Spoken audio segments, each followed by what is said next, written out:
Hey, this is Paul of Dangereviews.com, and I'm here with the Droid Razr from Motorola on Verizon's 4G LTE network. It currently has Android 2.3.5. It has capabilities of being upgraded to Android 4.0 Ice Cream Sandwich. Motorola has promised that possibly middle of this year, towards the end of the year, or maybe even sooner, we'll see Android 4.0 being released as an update. The camera on the rear has an 8-megapixel, capable of HD video, and the front is a 1.3 megapixel, also capable of HD recording. It has built-in apps for audio, including My Music from Motorola and Mog.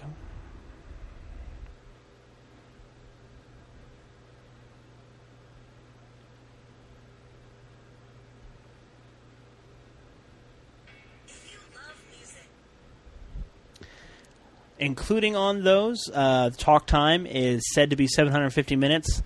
I would say in realistic conditions with apps running, it'd be more around 500 minutes. Standard standby time is said to be 205 hours. And again, also with apps installed and running background apps, it's usually around half that almost. Emailing, it has, of course, supports all email clients, corporate sync, Gmail, push email, Yahoo Mail, Hotmail, and AOL. Multimedia messages, definitely capable. It has predictive swipe with the swipe technology. Text messaging, and instant messaging with Google Talk, Windows Live, and all those other services. Connectivity, it has the capability up to N, and Bluetooth, data access, 4G hotspot capable, and connector through the micro USB plug and HDMI plug.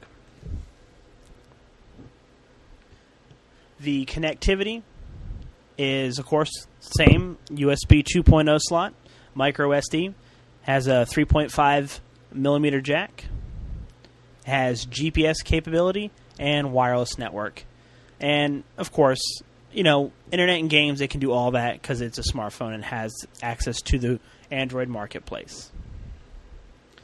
When we want to look at the screen is, of course, a capacitive touchscreen, has a virtual keyboard, and is 4.3-inch Super AMOLED Advanced QHD, 540 by 960.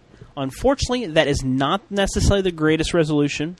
The screen does look good, but you can see definite issues and artifacts in it.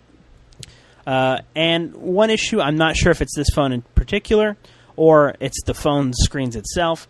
When looking at dark screens, you can see odd blotches in the background, but only appear during dark screens, so it hasn't been an issue that I've needed to put myself to. It's 125 grams. It's not that heavy for how big it is, but the biggest factor of this is its thickness. It is very thin. Here's an iPhone 4 in comparison. At the iPhone's general size of being at the whole way, and at the thinnest point for the Razr is nearly as thin. It's definitely a significant difference between the two phones. And the iPhone is heavier than the Droid Razr. It's a dual antenna type. Productivity and software, they list, of course, the Google features. It comes pre-installed with a 16 gigabyte micro SD card found on the side bay with the 4G LTE SIM card. Processor, it is a 1.2 gigahertz dual channel RAM processor. It is pretty speedy once you get all the bloatware off that's from Verizon. So it's a good phone. It's got some good speed. Of course, as any smartphone, it's got accelerometer, proximity, ambient light, e-compass, battery temp, and of course, accelerometer, I just mentioned. It's got all the standard sensors. And it has the ability for WebTop, which if you have the dock, which soon will be more expanded, you'll be able to use this as a functioning desktop with that features. Now, going back to basically use. I have rooted it and unrooted it. It has been given a third-party ROM for abilities to boot back and forth, but I put back to stock for this. I am not using the standard UI. I am currently using ADW. I believe it gives a bit better settings, and it also allows the interface to seem to move a lot smoother, as you can see here. The standard Motorola, I think it's called Moto Blur, interface has a bit too much flash. As you move in between menus, it flashes, and it has a bunch of extra stuff that seems to slow it down a bit. Also, rooting it and all that stuff, you'd be able to uninstall the pre-installed apps such as NFL and a few other programs.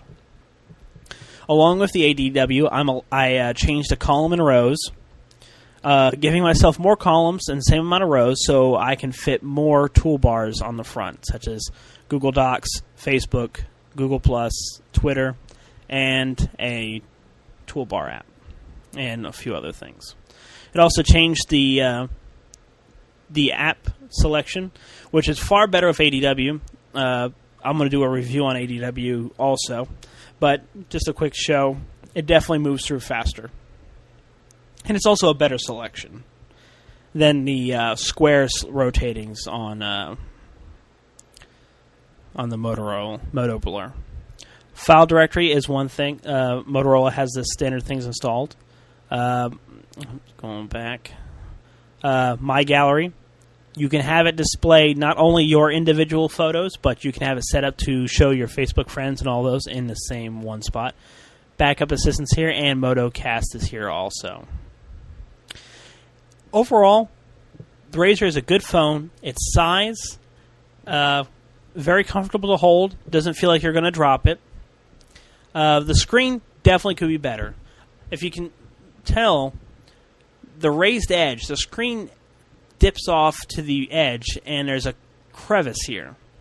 Unfortunately, when you clean your screen, which everybody does, objects will build up here, and you have to clean here also. So unfortunately, unlike the iPhone where you can just wipe off completely, that does pose as an issue. One thing not shown here, but the Droid, because I've handled it so much, the Droid Razr screen is fairly good at resisting fingerprints on normal use.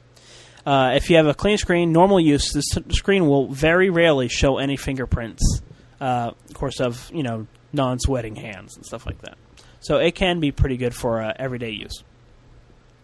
Just the front design, just the biggest problem is that side bezel. The back is very good. Everybody jokes it's the Kevlar material. It's not bulletproof, but it definitely resists scratches. It's very nice looking. Scratches just wipe right off.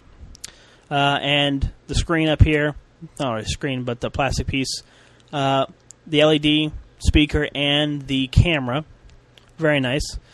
The other issue here is the power button. It's a tiny bit raised. Biggest issue I have with that is it seems like it has worn down as I've used it, because it's become increasingly hard to push the power button to turn it on and off. And, of course, the volume button's right here. Other than that, nothing else of this phone kind of stands out. No other issues. It's a good phone. If you have the option between this and, say, the new Galaxy phone, I would say choose the Galaxy phone if you want the most up-to-date. It has ice cream sandwich. The battery lives are about the same. It has a larger screen, but it is a tiny bit thicker. So if thickness is a huge issue with you, the Droid Razr can be a good phone. But the lack of the newest operating system, being the fact this phone was just released not that long ago, does put it at a hindrance. But it's a solid phone, great size. I think a good way of bringing back the Razr name. And I enjoyed using it. So, I'm Paul, and this was Dangereviews.com, and this was the Motorola Razr.